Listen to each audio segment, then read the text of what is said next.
Good morning. When I was growing up in Memphis in the 80s, I'm going to date myself a little bit during this talk. One of the first cable channels we got was WGN out of Chicago. Does anybody remember that? It was a big deal for us. I was 10 or 12 years old, and I'd watch WGN all the time.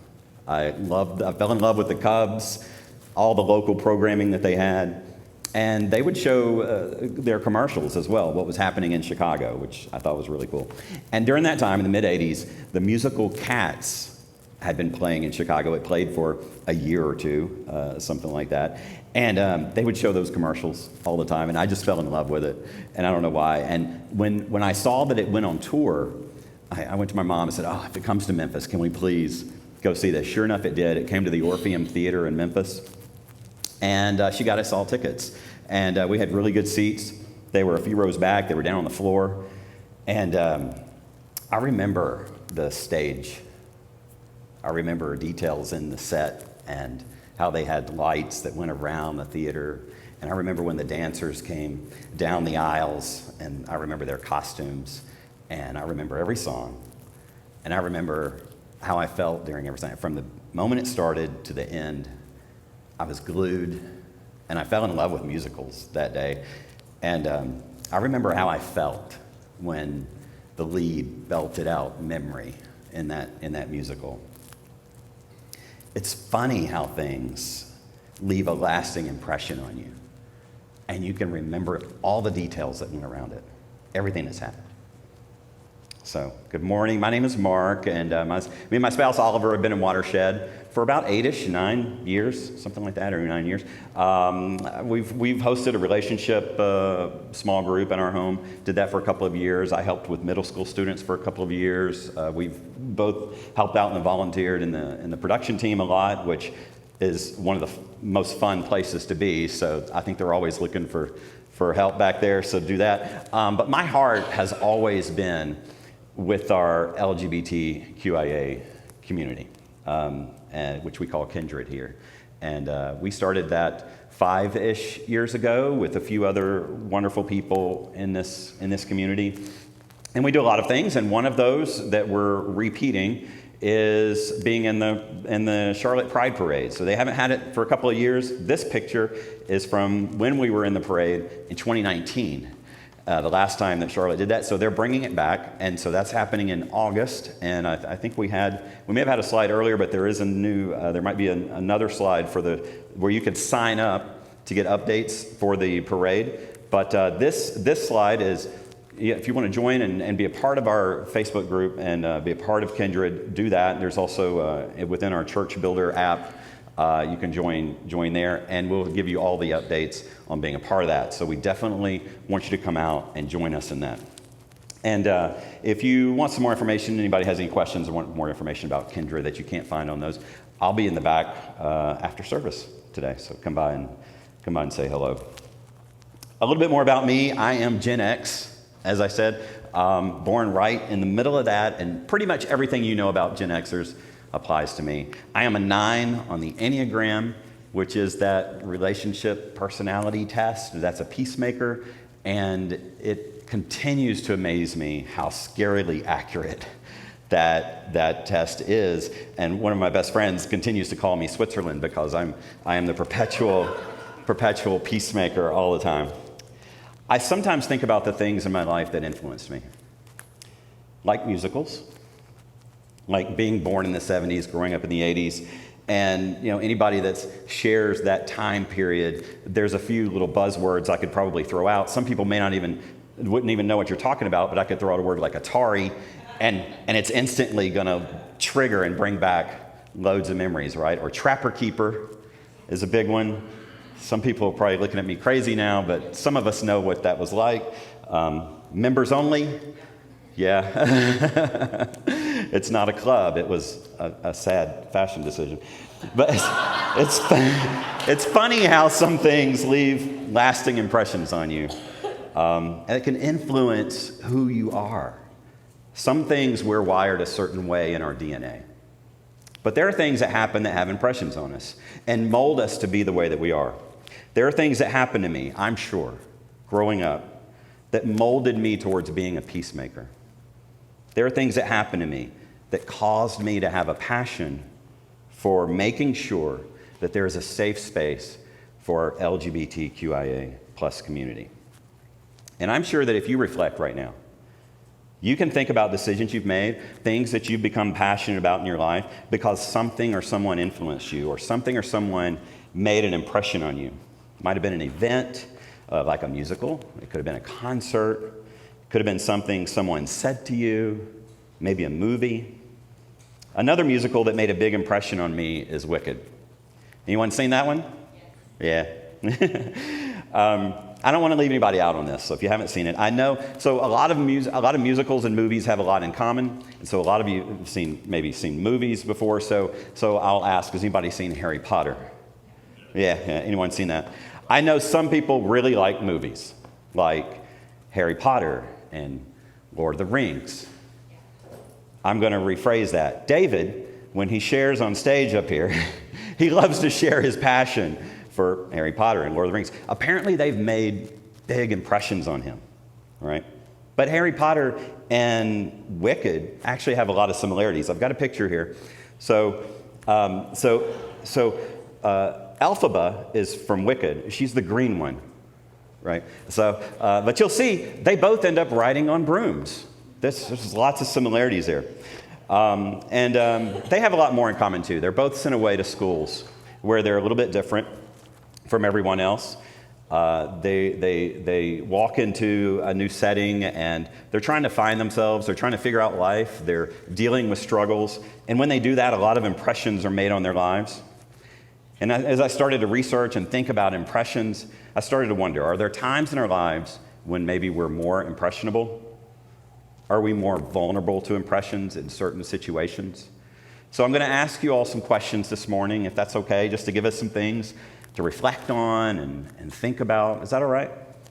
All right. So the first question I have for you this morning is, when are you most vulnerable to impressions? So I got a few situations here I'm going to call out and just think about it. So I'm just going to kind of ask you, how vulnerable you might be in these situations. So, and if you feel like it, just say high or low. So what about the obvious one, like going on a first date? You don't want to show up. I mean, you're looking at the face, because that first look when they see you is everything, right? So you don't want that, like, it's you, okay. But you want that excited look, right? So that first impression, it's a big deal, right? Or what about being the first person in a relationship to say, I love you? It's kind of a vulnerable situation, and what they respond is going to be a big deal. What about performing in front of people? You like to have some people to be excited at what you're doing, going on an interview.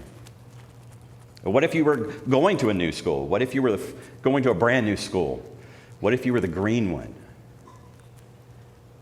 What if you're walking into a new church for the first time?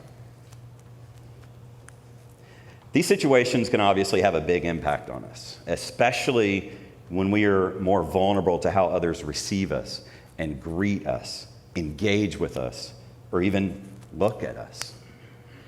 Whether it's an actual event like a movie or a musical or a concert that leaves an impression on you, or it's an interaction with someone, one thing that I've learned is that impressions matter. Now, I know everybody in here knows how social media works. You make a post out there on social media, and then you wait for people to like it and make comments on it. And then when they do that, sometimes then your post shows up in their circles, and then other friends that you may not even know, they make comments on it or like it. Oh, this is really great. And so that post has the potential to go on and actually make impressions on people that you don't even know. If you do any kind of viral marketing or social media and business and things like that, that's what people study that, right? Like, how do we get our posts to make the maximum amount of impressions out there? So another way to think about this is when you drop something in the water, like tossing a pebble into a lake, and it creates waves out in all directions. It's called the ripple effect. And the ripple effect is this theory that one small motion creates a subsequent motion, and that each of those ripples creates another motion, which in turn creates another, and then another. And each of these motions gains speed and becomes larger as it moves away. It's a type of geometrical spreading. Basically, the energy that created the wave came from a point where the rock dropped. And as time goes, this energy gets spread over larger and larger circumference. It has a bigger impact on a bigger area as time passes. Basically, some energy creates the waves, and the bigger the energy, the bigger the waves. Makes sense, right? So I'm going to reword it one more time. Some impression was made, and the effects of that impressions, they last a long time. Impressions, small or large, can have lasting effects. I'm going to ask you another question. What kind of impressions do you make on others? And we make impressions on people every day, right?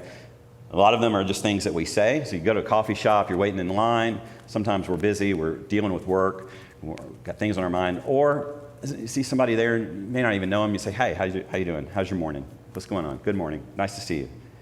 Or do you give words of encouragement to others? If you have a friend that comes to you and says, hey, I want to try out for American Idol. Are you the one that says, no, I don't know if that's you? Or if you say, yeah, you should do it. Our words matter. Some of you might have young people that are learning new instruments, and as painful as the noise is that they make, you want to encourage them and you want to give them words of encouragement, right? Or maybe you know an adult that says, you know what, I want to try something new. I want to do karate, or I want to take flying lessons, or I want to run a marathon. Clint Smith, the author of How the Word is Passed, A Reckoning with the History of Slavery Across America, he said this: one of the only reasons I'm a writer is because I had a teacher in 3rd grade who looked at my poem about clouds and said, you could be a writer when you grow up. And he says it stayed with me forever. By the way, #1 New York Times bestseller. All because of some words of encouragement that a teacher had. And we also make impressions, obviously, physically. Sometimes just a small wave at a stranger. We're walking around our neighborhood, we don't know people. We say, hey, how you doing? There's a reason that bros like to do high fives and chest bump. It's like all that energy, right? Or if you've ever felt like you really needed a hug, and you finally get a hug from someone, and just that energy, you could just feel, right? And sometimes the ripple effect of that can last all day. Rob Bell said, because with every action, comment, conversation, we have the choice to invite heaven or hell to earth. Every action, every comment. Another way we make impressions is with looks that we give. Have you ever heard that phrase, if looks could kill? I'm guilty of this sometimes because I'm in my own world and kind of looking across the room, and you don't realize somebody's looking back at you, and you kind of have a look like, you know, you're not even conscious of it, and I'm guilty of that sometimes. But looks matter too, right? The looks that we give people. And you smile at somebody that you pass on the street. What kind of impression do you give your significant other or your family when you come home from work? Is it one that says, I'm happy and excited to be in this space with you right now? Or is it toss the keys on the counter, get out of the work clothes, hop on the couch, grab the remote? What kind of impressions do we make on people who come into this space? What about the people who don't look like us or dress like us? What about the green ones? We may never know the ripple effect of those impressions, the difference between a blank stare, a smile, a hello, a hug, or words of encouragement could be everything that person needs in that moment. The tiniest pebble dropped in a lake can make huge waves over time. Ephesians 4:32 says, be kind and compassionate to one another, forgiving each other, just as Christ God forgave you. What kind of ripple effect could a little bit of kindness have? And we know in John 13:34, one of the last things Jesus told his disciples was, a new command I give you, love one another as I have loved you, so you must love one another. I remember when I first learned about the love that a community can show.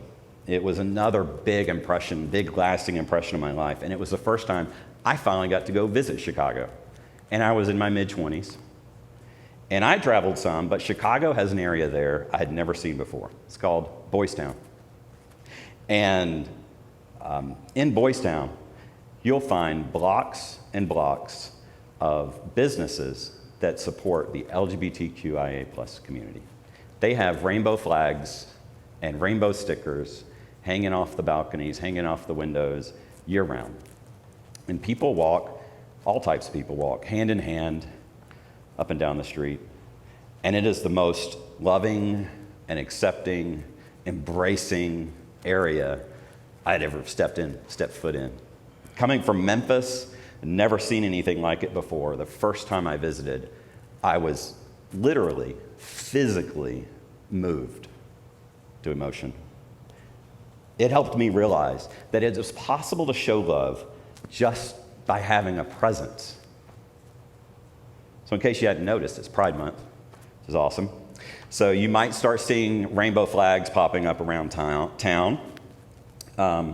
These flags, the stickers, they create a space that says to anyone that you're accepted here. No questions asked. It's a safe space. It says we support you, we're affirming, but it also says, it gives an impression, this is a safe space. But what if we could be rainbows? The late Dr. Maya Angelou said it best. It's one of my favorite quotes. Look this video up, it's awesome. She said, the thing to do, it seems to me, is to prepare yourself so that you can be a rainbow in somebody else's cloud. Somebody who may not look like you, may not call God the same name you call God, if they call God at all. I may not dance your dances or speak your language, but be a blessing to somebody. What a powerful, powerful idea that we could look for ways that we could be rainbows to others. I hope that we could do that. But I thought, well, since it's Pride Month, how great it would be if we all became rainbows this month. So I want to ask you another question. It is, will you be a rainbow? So our Kindred community came together on a Saturday afternoon and put together these rainbow ribbons. And it's just a simple ribbon with a safety pin in it. And these are available out in the hall on a little table. And there's a lot of them. And so we just want to ask if you want to take one. That would be awesome.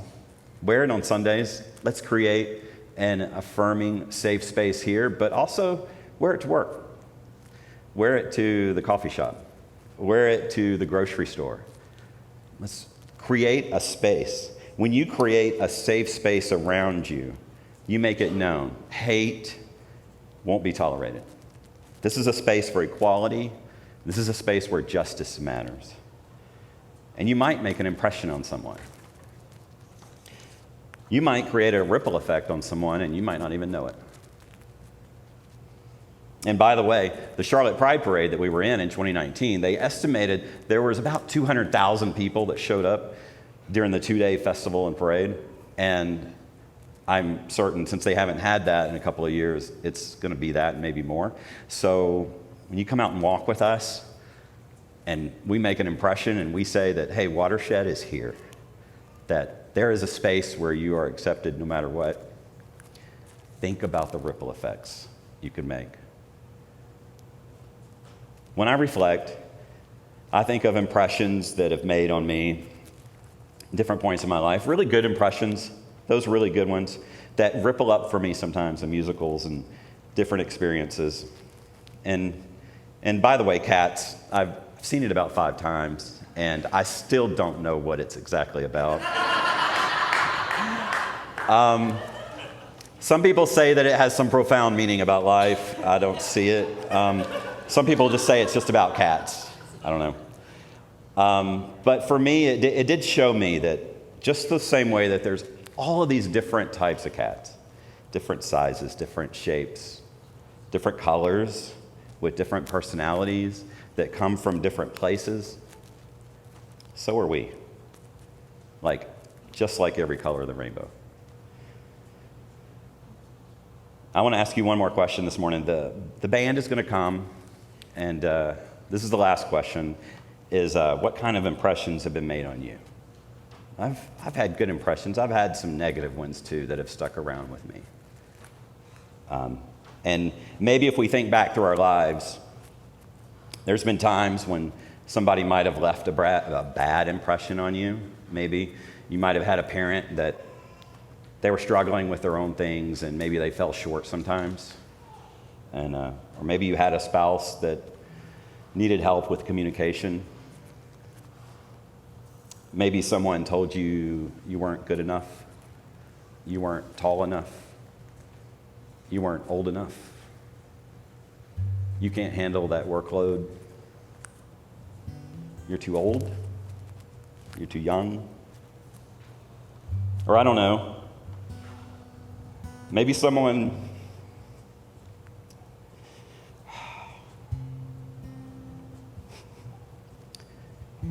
told a 12-year-old boy in Memphis not to act a certain way because that's really gay.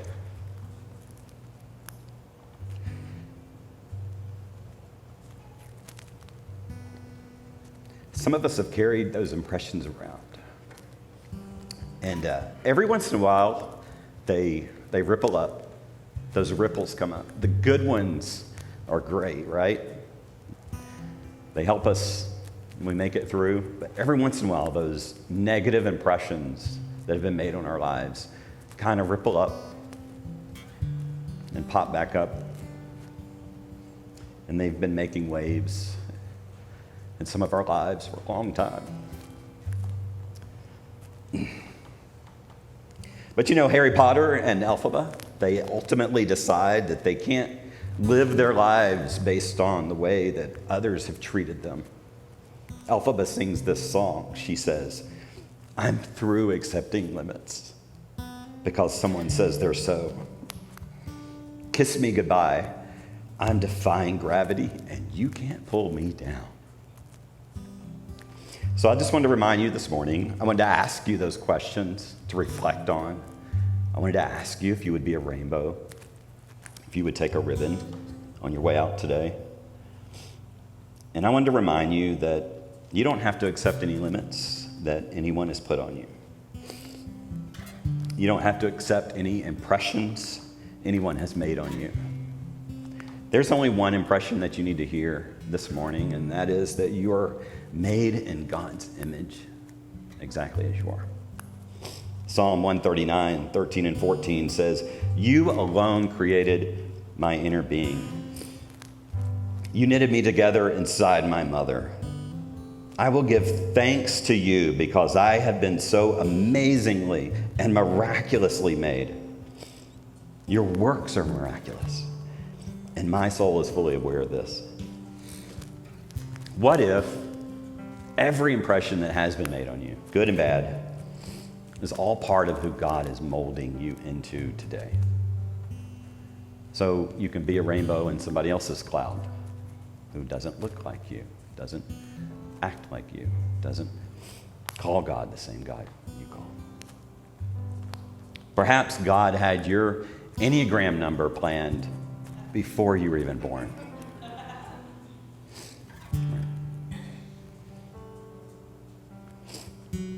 I thank you for letting me share this morning. We're going to pray really quick. The band's going to play us out, and we'll just meditate some. And then I'll ask you to take a rainbow this morning if you like a ribbon. God, we thank you this morning. You have created us. You have made us, and we are all miraculously made in your image. We thank you, God, for making ripples in our lives, for making waves. Help us to make waves in others' lives. Help us create powerful, new, wonderful impressions on others as we grow and learn and walk in you. Thank you this morning, God. We love you. Amen.